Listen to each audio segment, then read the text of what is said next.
Okay, we went through a bunch of different XSS attacks, but on our OWASP BWA machine, we have even more examples of different XSS possibilities, and if I were to choose on which of these applications that we have available, on which one we have the most examples of XSS, I would go with an application BWAP. On BWAP, we have most XSS examples, and I advise you to go through all of them just so you can practice this vulnerability even more. We're going to cover 2 or 3 at the beginning, and then I will let you go through the rest of the attacks. So we're already familiar with this app. We log in using B and bug as username and password, and here we choose our vulnerability. If I scroll all the way down, here are all of the XSS attacks that this application offers. And they're all different. As we can see, this is an example of reflected GET request XSS. This is an example of post request XSS. We have JSON XSS, and we have a bunch of others as well.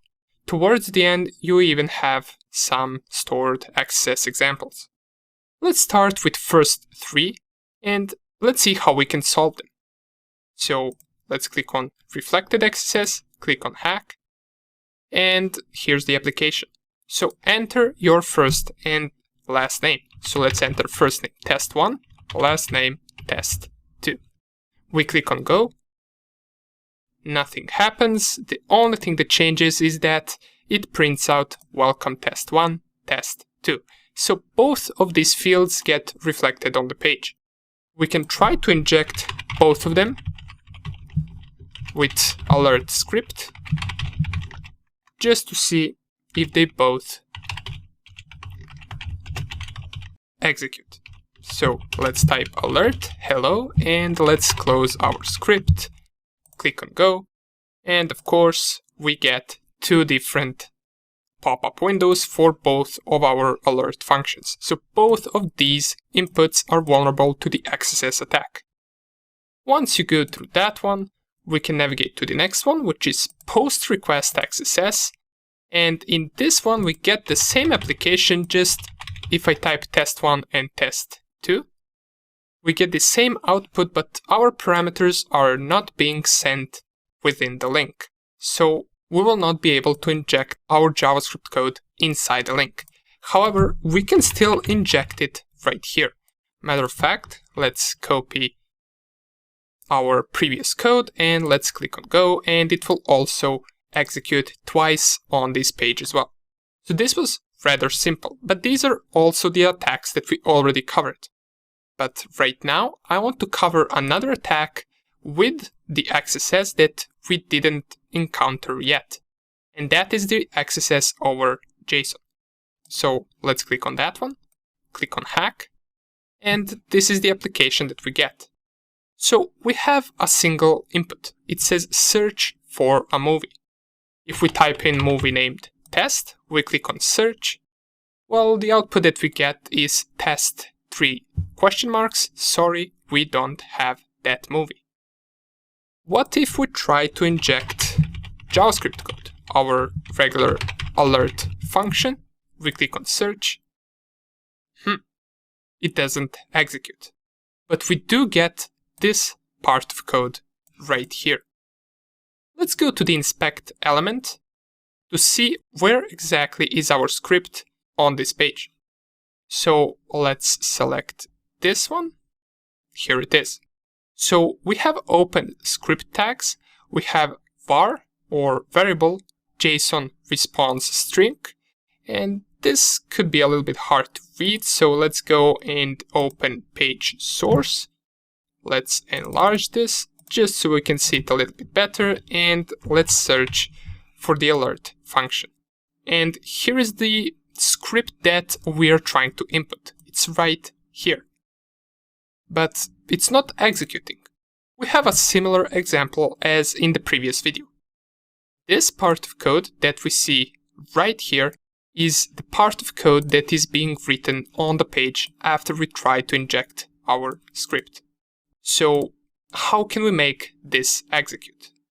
Well, the first thing that you should have noticed, because we did cover it in the previous video, is that in this example, we're already injecting our JavaScript code inside the JavaScript code. We already have these script tags open right here.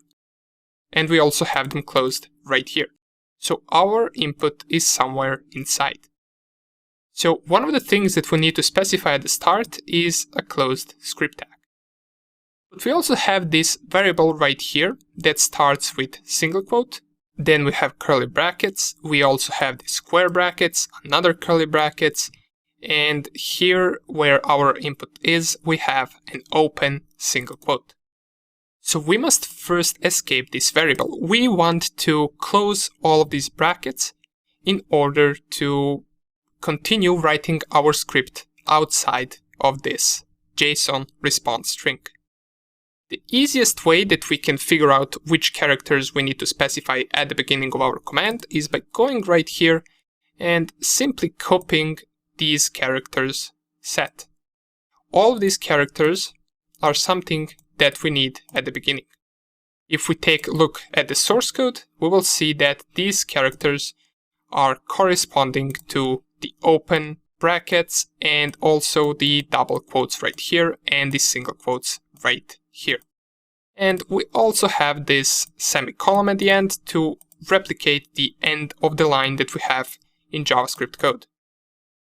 After that, we want to close our script tags since we are inside of the script, and we want to open another script tags. We can do that by running something like this. And then alert hello. And we close the script tags at the end. So this is our current payload. We have these brackets right here.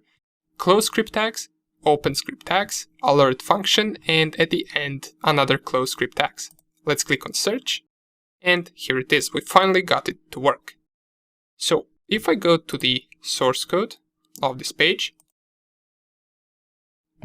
and I once again find the alert function, here is our code. The JSON response string is getting closed with these brackets and the semicolon at the end of the line, and then we are injecting our JavaScript code after we close the previous script tags. Awesome. As you can see, there are a bunch of different examples as to how we can exploit XSS, and I advise you to continue with the other examples right here to really grasp the concept of this vulnerability. Nonetheless, thank you for watching, and I will see you in the next lecture.